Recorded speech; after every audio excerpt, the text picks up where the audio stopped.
authenticate whatever you said, because otherwise that should be taken off the record. माननीय सदस्य Shri Chandrashekhar ji. Madam धन्यवाद सभापति महोदया। आओ झुककर सलाम करें उनको जिनके हिस्से में मकाम आता है। बहुत खुशनसीब होते हैं वो लोग जिनका लहू देश के काम आता है। मैं सबसे पहले ऑपरेशन सिंदूर में जो हमारे देश की सेना है उसने जो पराक्रम दिखाया, शौर्य दिखाया, उसके लिए उनको सैल्यूट करता हूं, जय भीम करता हूं।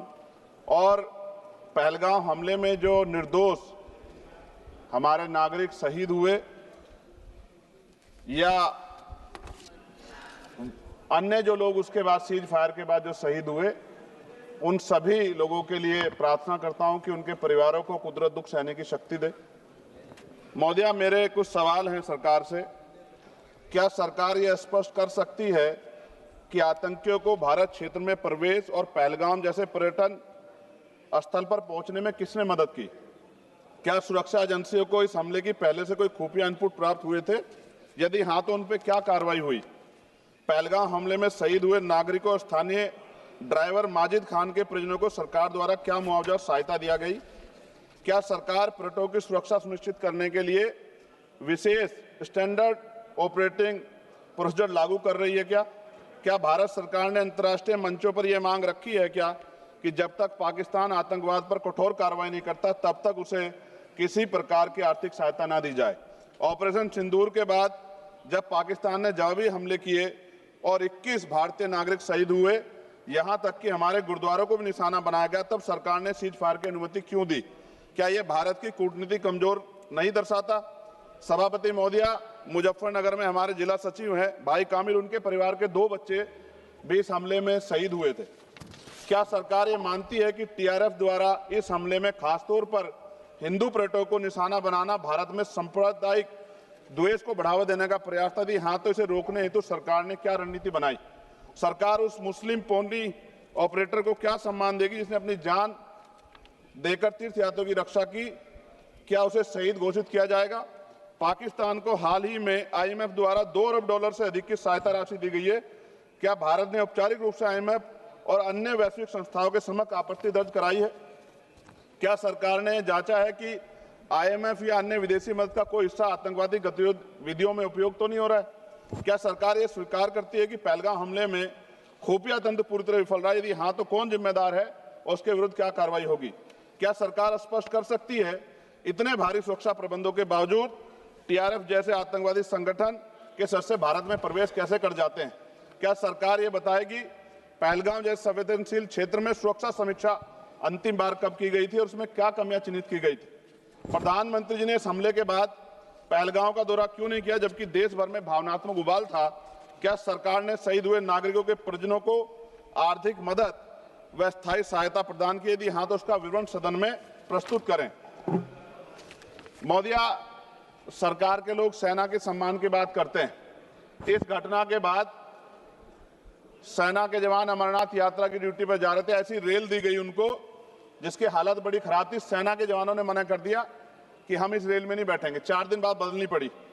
और सरकार के नेताओं की भाषा देखिए, कर्नल सोफिया कुरैशी के बारे में किस तरह के शब्द यूज किए गए, इन पे भी हमें चिंता करनी चाहिए।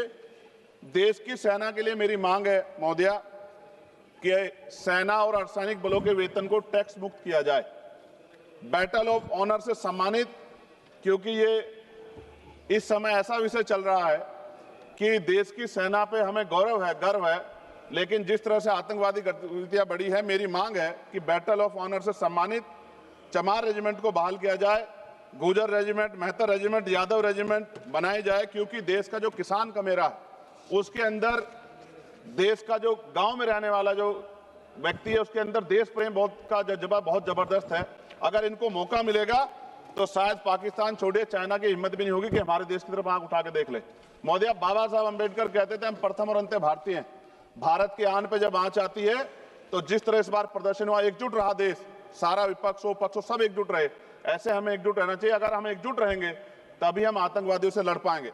महोदया, 1965, 71, 1999 के युद्ध में किसी भी अरब देश ने पाकिस्तान का साथ नहीं दिया था, लेकिन आज एक भी अरब कंट्री हमारे फेवर में नहीं खड़ी। क्या हमें अपनी फॉरेन पॉलिसी पर नहीं सोचना चाहिए कि ऐसा क्या हो गया कि हमारी राजनीतिक जो भारतीय की लोकल राजनीति है, इसके चक्कर में क्या हमारी फॉरेन पॉलिसी या हमारे मित्रों को के मन में पीड़ा तो नहीं पहुंच रही है? पाकिस्तान ने कहा और आपने मान लिया, और आपने सीज फायर का आज रक्षा मंत्री जी को मैंने सुना, उन्होंने कहा भाई, उन्होंने कहा कि महाराज हाथ जोड़ते हैं, छोड़ो। उन्होंने कहा और आपने मान लिया, लेकिन फिर उसके बाद 10 तारीख को दोबारा से जो है ड्रोन उड़े और 15 लोग शहीद हुए, 43 लोग घायल हुए। हम अपने आम नागरिकों को क्यों, जबकि मान रहे हैं, मैंने रक्षा मंत्री जी को सुना, वो कह रहे हैं कि ऑपरेशन सिंदूर खत्म नहीं हुआ, ये रोका गया। इसका मतलब हमें खतरा है कि दोबारा भी हमला हो सकता है। पाकिस्तान अपनी हरकतों से बाज नहीं आ रहा, तो हम अपने आम नागरिकों को और सेना के जवानों के जीवन को खतरे में क्यों डाल रहे हैं भविष्य में? क्या हमें इसके पुख्ता और परमानेंट इंतजाम नहीं करने चाहिए? जैसे अगर सरकार को, मैंने कई बार सुना सरकार के लोग अखंड भारत की बात करते हैं, इससे अच्छा मौका आपको काम मिलता? पीओक्यू लेने के बाद हमारे उत्तर प्रदेश के मुख्यमंत्री बार बार कहते कि चुनाव में कह रहे थे 6 महीने के बाद पीओक्यू इधर होगा, अगर सरकार बन गई, जनता ने तो मौका दे दिया, कहां है पीओक्यू? क्यों नहीं लेके आए इस बार आप लोग? तो पहली सीढ़ी तो इस बार ही चढ़ गए थे। जिस तरह से मीडिया ने माहौल बनाया था मोदिया, तो ऐसा लगा कि अगर देश की सेना ने जो हिम्मत जुटाई थी, सरकार मदद करती, तो माननीय नरेंद्र मोदी जी पाकिस्तान के भी प्राइम मिनिस्टर होते इसी बार, और फाइनेंस मिनिस्टर बैठी है हमारी, ये पाकिस्तान की फाइनेंस मिनिस्टर होती। इस तरह के हालात बने हुए थे और ऐसा मौका चूकना ही नहीं चाहिए था।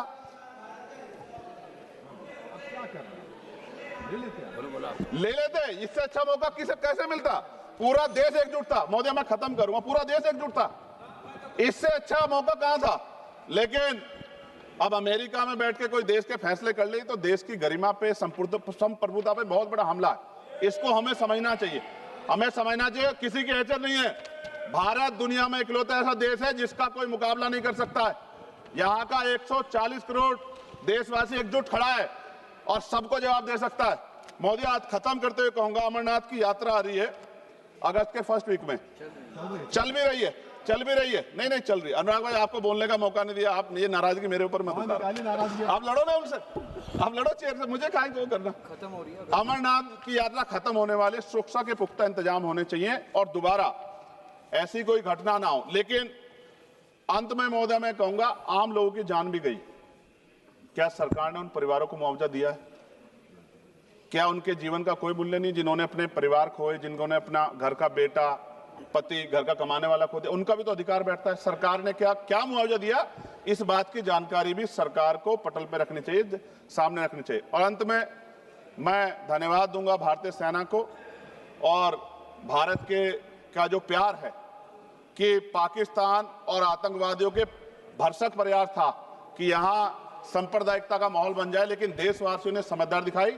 और कश्मीरियों को भी मैं बहुत धन्यवाद देता हूं कि उन्होंने कोशिश की कि किसी भी तरह से कश्मीर के ऊपर जो ये इतना बड़ा इल्जाम लगा है, ये इल्जाम में कश्मीरी शामिल ना हो और ऐसे आतंकवादियों पर सख्त कार्रवाई। पता लगा है कि महादेव, ऑपरेशन महादेव हुआ है और यही पता लगा कि वो तीनों आतंकवादी मारे गए हैं। लेकिन मैंने अखबार में ये भी पढ़ा था कि वो जो मुख्य आरोपी था कुछ दिन पहले पाकिस्तान में था। कोई पिकनिक चल रही है कि उधर भी चले जाते, इधर भी आ जाते? क्या है बॉर्डर पे ऐसा? ये बताना चाहिए ना देश को। मैं आपका धन्यवाद करूंगा और भारत की महान सेना को मैं बधाई देता हूं, उनके लिए मंगल कामना करता हूं। जय भीम, जय भारत। महोदय धन्यवाद। माननीय सदस्य श्री एन के प्रेम